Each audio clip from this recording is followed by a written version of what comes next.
ये कहानी एक ऐसे ड्रग नशे के बारे में है जिसको लोग जब भी लेते हैं तो इस ड्रग का असर कुछ लोगों के जिस्म में होता है और कुछ के नहीं, और इस ड्रग को लेकर लोग वैम्पायर्स में बदल जाते हैं। कहानी के शुरू में हम दो दोस्तों को देखते हैं जो गाड़ी में बैठे मजे करते हुए जा रहे थे। जिनमें से लड़का जिसका नाम रॉबिन था वो आंखें बंद करके पहाड़ी रास्ते पर गाड़ी को चला रहा था। शुरू में रॉबिन की दोस्त जिसका नाम मीरता था उसको सब कुछ बहुत अच्छा लग रहा था, पर रॉबिन जब गाड़ी को और तेज चलाता है तो मीरता अब डरने लगती है। पर तभी मीरता अपने सामने एक ट्रक आता हुआ देखती है और अपने दोस्त को गाड़ी दूसरी साइड पर करने का बोलती है। पर रॉबिन जब बिल्कुल उस ट्रक के पास आ गया था तो अपनी गाड़ी को अचानक से दूसरी साइड पर मोड़ता है। अब ये एक माइन एक कान में आ गए थे। गाड़ी से निकलकर मीरता रॉबिन पर गुस्सा होती है और कहती है कि तुम पागल हो, अभी मैं मरना नहीं चाहती। पर रॉबिन जब मीरता को प्यार से मनाता है तो वो मान जाती है। हमें पता चलता है कि रॉबिन ड्रग्स लेता था, वो यहाँ पर भी ड्रग्स लेने वाला था। मीरता जब ये देखती है तो जिद करती है, कहती है मैं भी इस ड्रग को लेना चाहती हूँ। पर रॉबिन उसे कहता है, मीरता देखो मेरी जान, ये ड्रग्स बहुत अलग है, खतरनाक भी, इससे तुम्हारा दिमाग भी फट सकता है। मीरता रॉबिन से वादा लेती है कि ये ड्रग लेने के बाद तुम कभी भी इस ड्रग को नहीं लोगे, क्योंकि वो उससे बहुत ज्यादा प्यार करती थी और साथ ही रॉबिन के साथ जीने मरने की भी कसम खाती है। फिर जिसके बाद दोनों उस ड्रग को अपनी आंखों में डाल लेते हैं। उस ड्रग को लेने के बाद उनकी आंखों से काले रंग का लिक्विड निकलने लगता है। रॉबिन उससे कहता है हम दोबारा फिर मिलेंगे। अगले सीन में हमें दिखाया जाता है कि मीरता और रॉबिन की लाश हॉस्पिटल में पड़ी थी, जिसको बाहर खड़े मीरता के मॉम डैड देख रहे थे और अपनी बेटी की मौत से बहुत ज्यादा दुखी थे। इसका मतलब ये था कि उस ट्रक को लेने के बाद दोनों की मौत हो चुकी थी, दोनों मर चुके थे। पर यहाँ पर हमें पता चलता है कि रॉबिन की लाश को लेने कोई भी नहीं आया था और सब कसूरवार मीरता की मौत का रॉबिन को ही समझ रहे थे। फिर जिसके बाद हमें एक कब्रिस्तान दिखाया जाता है जहाँ पर मीरता और रॉबिन को दफन किया गया था। उनके साथ ही और भी टीनेजर्स जवान लड़के लड़कियों की कब्रें थी। उनकी मौत भी इसी ड्रग को लेने की वजह से हुई थी। तभी मीरता की कब्र से आवाज आती है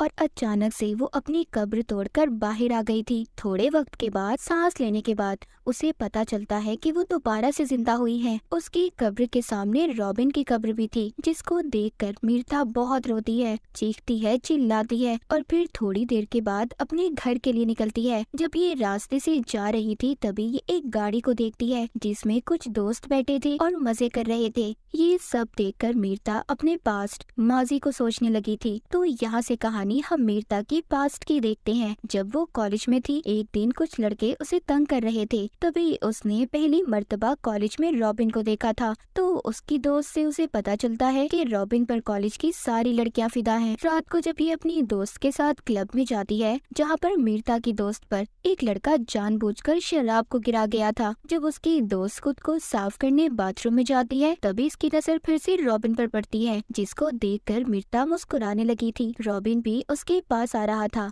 जिसे देखकर मीरता भागने लगती है और ये उसको गोद में उठाकर क्लब में लाकर डांस करने लगता है। एक दिन रॉबिन जब इसको रात को घर छोड़ने गया था तो यहाँ पर वो इसके घर जाने की जिद कर रहा था, पर मीरता कहती है देखो बात को समझो, मेरे मॉम डैड घर पर है। रॉबिन भी सब समझकर मीरता को प्यार से देखता हुआ चला जाता है और मीरता झाड़ियों से होते हुए अपने घर में आ गई थी। अब सीन दोबारा से प्रेजेंट यानी के मौजूदा वक्त में आता है। मीरता अपने ख्यालों से बाहर आ चुकी थी, वो उन्हीं झाड़ियों से होते हुए वापस से अपने घर में आ गई थी। मीरता अपने घर आकर फ्रिज से कुछ निकाल कर खाती है, फिर अपने मॉम डैड को देखने जाती है जो अपने कमरे में सो रहे थे। जब ये अपने कमरे में जा रही थी तो इसकी मॉम की अचानक से आँख खुल जाती है। वो जब अपनी बेटी को देखती है तो मीरता के पीछे पीछे आने लगती है, पर मीरता अपनी मॉम को देखकर दरवाजा बंद कर देती है। उसकी मॉम जब दरवाजा खोलने का कहती है तो अपनी मॉम को ऐसा कहते हुए देख वो दरवाजा खोल देती है। उसकी मॉम जब उसको हाथ लगा रही थी तो उनको उसका जिस्म बिल्कुल ठंडा लग रहा था।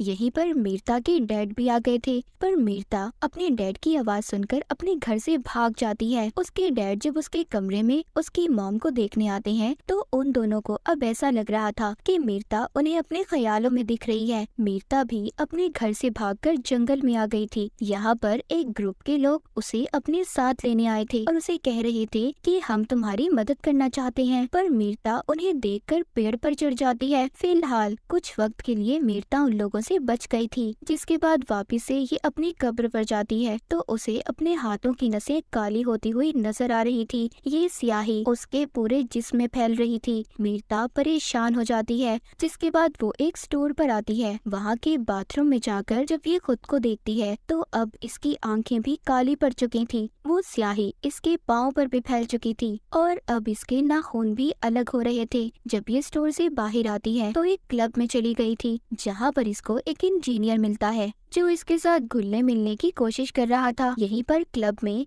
ये रॉबिन के दोस्त को भी देखती है। अब ये उससे बचने के लिए ये उस इंजीनियर का सहारा लेकर क्लब से बाहर आ गई थी। उधर दूसरी तरफ मीरता की मॉम जो अपनी बेटी की मौत के सदमे में थी, तभी उनके घर पर एक आदमी आता है जो बताता है कि आपकी बेटी मीरता जिंदा है, वो वापिस आ चुकी है। और मौत से जागने के बाद वापिस से लोग सबसे पहले अपने घर में ही आते हैं। ये आदमी दरअसल उन्हीं लोगों का लीडर था जिनको हमने देखा जो मीरता को जंगल में भी ढूंढ रहे थे। मीरता के डैड उस लीडर से कहते हैं कि प्लीज हमें और परेशानी मत दें, हम आगे ही बहुत ज्यादा परेशान हैं। मेरी बीवी की तबीयत ठीक नहीं है। वो लीडर जाता हुआ मीरता के डैड से कहता है, अभी तो मैं जा रहा हूँ, पर हाँ मेरी बात याद रखिएगा, अगर मीरता वापस घर आई तो इस बार उसे अपनी बेटी समझने की गलती मत करिएगा, क्योंकि वो अब बदल चुकी है। उस आदमी ने मीरता के बारे में ऐसा क्यों कहा था, ये हमें आगे कहानी में पता चलेगा। उधर मीरता उस इंजीनियर को लेकर उसी जगह पर आ गई थी जहाँ पर ये रॉबिन के साथ आई थी।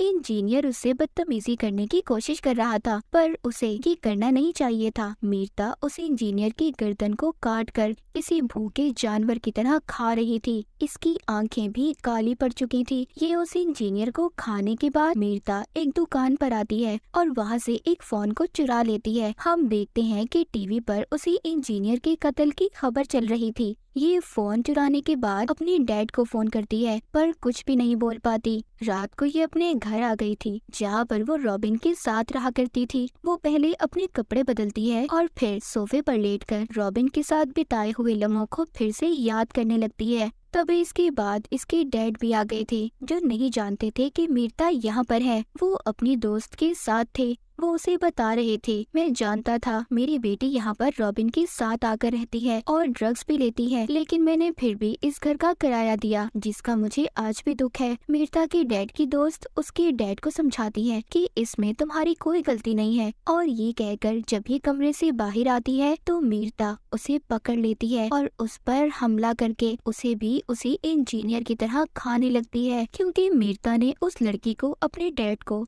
फड़काते हुए सुना था। इसका मतलब ये था कि मीरता अब एक वैम्पायर बन चुकी थी और ये सब सिर्फ उसी ड्रग की वजह से था जो रॉबिन ने इसे दिया था। खैर यहाँ पर जब इसके डैड आवाज को सुनते हैं तो आकर देखते हैं मीरता खून से भरी हुई थी। ये उसे देखकर परेशान हो गए थे। तभी इधर कुछ लोग आते हैं जो मीरता को पहले भी पकड़ना चाहते थे। ये यहाँ पर आकर गोलियां चला रहे थे, पर मीरता को इनकी गोलियों का कोई असर नहीं होता। पर बेचारे उन गोलियों की वजह से इसके डैड मारे जाते हैं। ये खिड़की से कूद गई थी। नीचे भी उस ग्रुप के लोग थे जो इस पर लगातार गोलियां चला रहे थे, पर इस पर उनका कोई असर नहीं होता।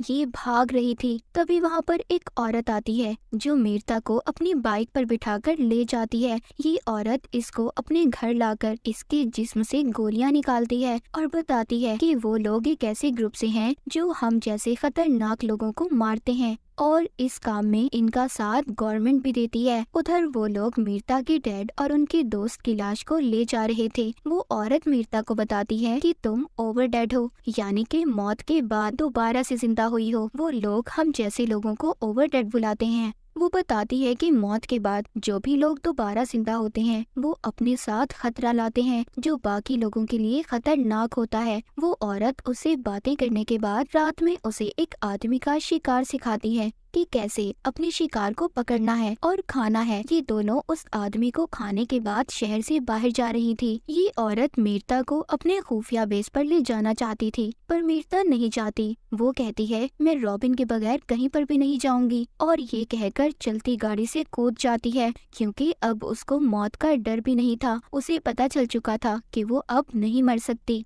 जिसके बाद ये दोबारा से कब्रिस्तान आती है जहाँ पर रॉबिन का दोस्त उसकी कब्र पर बैठा रो रहा था। जब वो मीरता को देखता है तो हैरान हो जाता है। ये अब मीरता को अपने घर ले आया था। उसको बताता है कि मुझे रॉबिन ने बताया था कि उसे किसी जानवर ने काट लिया है। अब जब बातों बातों में ये मीरता के साथ डांस कर रहा था तो तभी मीरता की आंखें काली पड़ चुकी थी। वो वैम्पायर में बदल जाती है। जब रॉबिन का दोस्त ये देखता है तो अपना गला काट कर कहता है, मुझे भी वैम्पायर बना दो। पर मीरता तो उल्टा उसकी गर्दन से निकलता हुआ खून पीने लगती है। उधर वो औरत जिसने मीरता को बचाया था जब अपने घर जाती है तो उधर उसी ग्रुप के लोग थे जिनमें से 2 को तो वो औरत मार देती है। पर उधर इनका लीडर भी था। ये उस औरत को बिजली के झटके देकर अपने साथ ले आए थे। जब मीरता कब्रिस्तान में दोबारा से जाकर रॉबिन की कब्र को देखती है तो उधर कोई भी नहीं था। पर उसके पीछे उसी ग्रुप का आदमी इसे भी बिजली का झटका देकर साथ ले जाता है। जब मीरता को होश आता है तो वो खुद को जंजीरों में ग्रुप के लीडर के सामने कैद पाती है। मीरता लीडर से कहती है कि मुझे मार दो, जिस पर वो कहता है कि तुम इतनी आसानी से कहाँ मरने वाली हो। तुम्हें मारने के लिए हमें बहुत कुछ करना पड़ेगा क्योंकि तुम बहुत ज्यादा ताकतवर हो और तुम तो हमारे खास आदमी की अमानत हो जो कोई और नहीं बल्कि रॉबिन था। इसका मतलब ये था कि रॉबिन अभी भी जिंदा था, वो कभी मरा ही नहीं था। रॉबिन आकर मीरता को जंजीरों से आजाद करवाता है और उसे अपने साथ एक कमरे में ले आया था जहाँ पर अब रॉबिन उसको कहानी बताता है कि मैंने एक ओवरडेड को अपनी आंखों के सामने अपने दोस्त को खाते देखा था और उसी दिन मैंने इस ग्रुप से मिलने का फैसला किया कि मैं इनके साथ मिलकर ओवरडेड लोगों को पकड़ूंगा, उन्हें मारूंगा। तभी मैंने तुम्हारे साथ उस ड्रग को लिया था और मैंने इसीलिए तुम्हें भी ओवरडेड में बदल दिया ताकि हम दोनों मिलकर इनका साथ दे सकें। सब सुनने के बाद वो अपनी मौत का कसूरवार रॉबिन को मानती है। उसने उसकी पूरी जिंदगी को बदल दिया था। एक आम इंसान से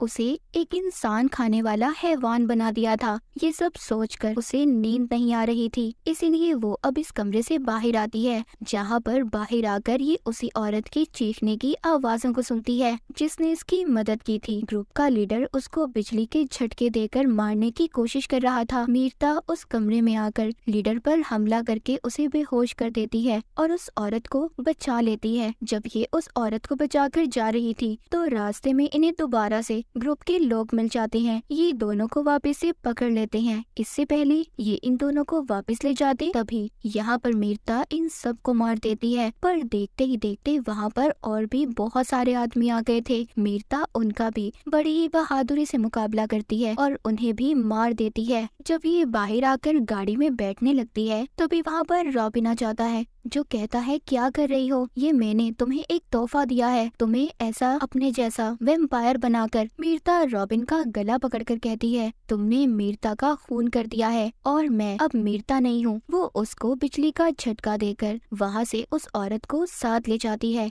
कहानी के आखिर में हम देखते हैं कि वो औरत मीरता को सिखा रही थी कि कैसे उसे अपने शिकार को पकड़ना है। मीरता को देखते हैं जिसे देखकर ऐसा लग रहा था कि अब वो बिल्कुल तैयार है और इसी के साथ ये कहानी यहीं पर खत्म हो जाती है।